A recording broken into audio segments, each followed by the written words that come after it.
आज हम ऐसे क्वेश्चन लाए हैं जिसमें 90% स्टूडेंट फेल हो जाते हैं और नहीं पता होता है। हाँ, इनमें लास्ट तक इस वीडियो को वॉच कीजिएगा क्योंकि लास्ट में बहुत अच्छे चीज और डेंजर चीज सिखाने वाले हैं।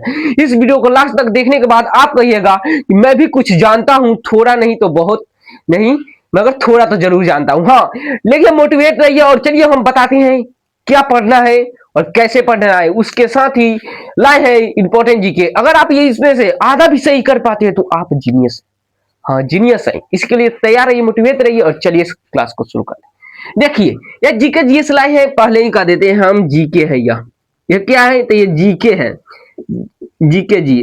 तो देखिए तो पहला नंबर क्वेश्चन है, भारत का पहला गवर्नर जनरल कौन था? यानी भारत का पहला गवर्नर जनरल कौन था? तो लॉर्ड विलियम बेटिंक, लॉर्ड इरियन बेटिंक। देखिए बहुत इंपॉर्टेंट क्वेश्चन लाए हैं क्योंकि एक है इंपॉर्टेंट है इसीलिए कम लाए हैं, इंपॉर्टेंट है इसीलिए। और देखिए दूसरा नंबर क्वेश्चन है, भारत का पहला रेलवे लाइन कब बना था? भारत का पटरी कहा जा सकता है। भारत का पहला रेलवे लाइन कब बना था जा सकता है, यानी कब बना था? तो यह 1853 में बना था, 1853 में। यह भी याद रखिए, देखिए छोटा है, याद रखना चाहिए आप लोगों को। लास्ट तक जुड़िएगा क्योंकि इंपॉर्टेंट होने वाला है। और चैनल को सब्सक्राइब और लाइक कर लीजिएगा क्योंकि लाइक कीजिएगा तो मैं मोटिवेट रहूंगा, आप लोगों को अच्छे अच्छे कंटेंट लेकर आता रहूंगा। देखिए और भारत का सबसे लंबा बांध कौन है? यानी भारत के, अगर आप 10th में पढ़े होंगे तो पता होगा भारत का सबसे लंबा बांध। 10th क्लास के बच्चे से पूछ लीजिएगा, ढाई से बताएगा क्योंकि ज्योग्राफी का यह है। हीराकुंड बांध, हीराकुंड बांध है वो भारत का सबसे लंबा बांध कहा जाता है। और देखिए यहीं पर पूछा जाए, अगर आप मतलब कि ज्यादा देरी धूप में रहते हैं तो किस फायदा होता है, क्या फायदा होता है धूप में रहने से? सुबह, ये लास्ट में आप बताएंगे कि क्या फायदा होता है। देखिए और चौथा नंबर क्या है, भारत में पहली कौन सी धातु, यानी पानी में कौन सी धातु तैरती है? भारत मतलब कि पानी में कौन सी धातु है जो तैरती है? तो सोडियम जो है, सोडियम अगर आप पानी में डालते हैं तो तैरने लगती है। ये याद रखिएगा, साइंस का फैक्ट, साइंस जो कि साइंस को पढ़ते हैं तो आपको पता ही होगा साइंस कितना मजेदार सब्जेक्ट है।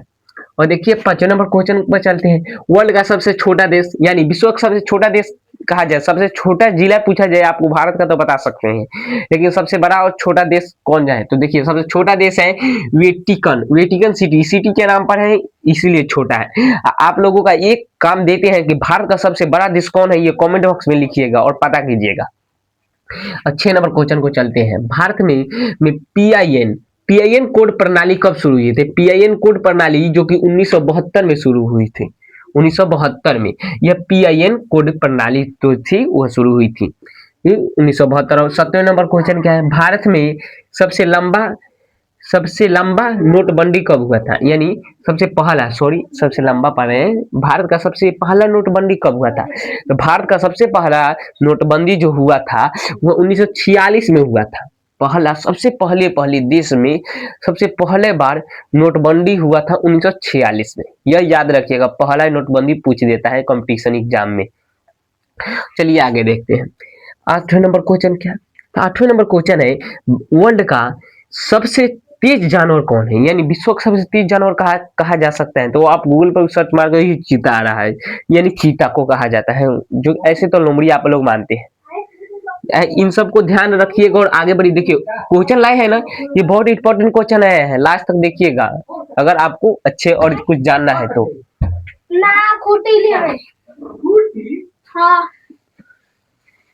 अब 9वें नंबर क्वेश्चन पर चलते हैं हम, यानी भारत का पहला राष्ट्रीय कैलेंडर किस पर आधारित है? यानी भारत का राष्ट्रीय कैलेंडर किस पर आधारित है? भारत का जो राष्ट्रीय कैलेंडर है वो किस पर आधारित है? तो वह है शक संवत पर, शक संवत जो है उस पर ही आधारित है। भारत का राष्ट्रीय कैलेंडर जो बनाया जाता है इस पर ही आधारित है, इसके अनुसार ही बनाया जाता है। देखिए आप लोग यहाँ पर समझ लिए और जान लिए। देखिए आप लोगों को बताते हैं कि जो सूर्य में सुबह रहने से मतलब रहते हैं तो उसमें क्या, तो विटामिन डी मिलती है, विटामिन डी की कमी होती है, तो आपको पता चल ही जाएगा, इस पर ध्यान रखिएगा। और आगे देखिए जीके जीएस पढ़े तो देखिए 10 नंबर क्वेश्चन तो कंप्लीट हुआ।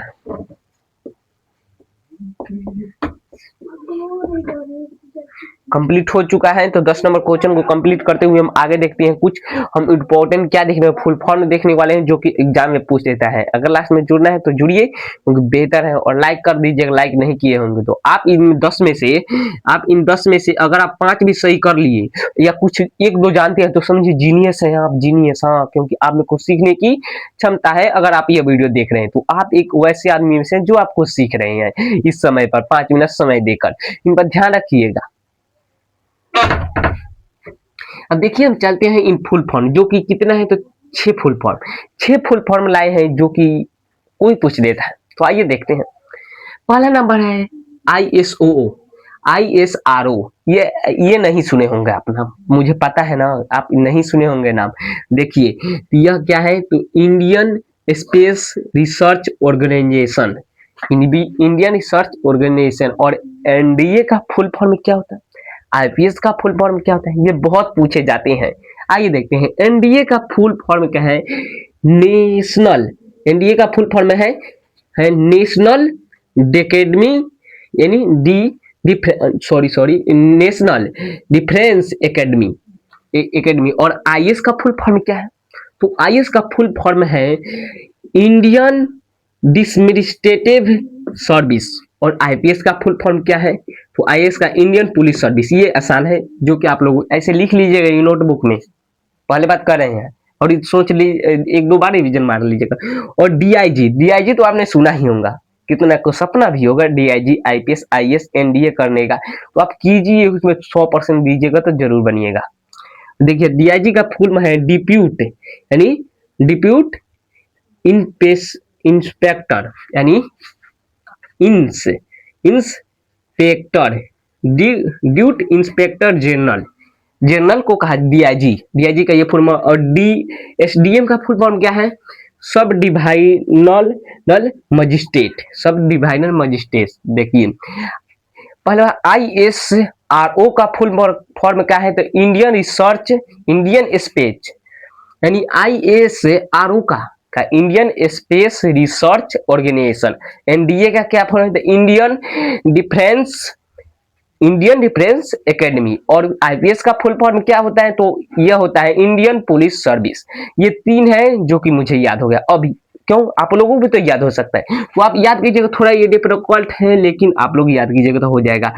एक बात बुद्ध कहते हैं, बुद्ध क्या किए थे तो बुद्ध वह किए थे कि वह शांति को पाने के लिए महल छोड़ दिए। हाँ, कि शांति को पाने के लिए बुद्ध भगवान ने महल छोड़ दिया, तो आप महल को पाने के लिए शांति छोड़ दीजिए। हाँ, महल को पाना है तो शांति छोड़ना होगा, फुल तरह से मेहनत करना होगा, मोटिवेट रहिएगा। और ये 55 दिन चैलेंज का यह चैलेंज जो चल रहा है इस पर यह देखते रहिए 55 दिन चैलेंज का। और जय हिंद, मिलते हैं अगले क्लास में। दोस्तों को लाइक और सब्सक्राइब जरूर करिएगा करने के लिए।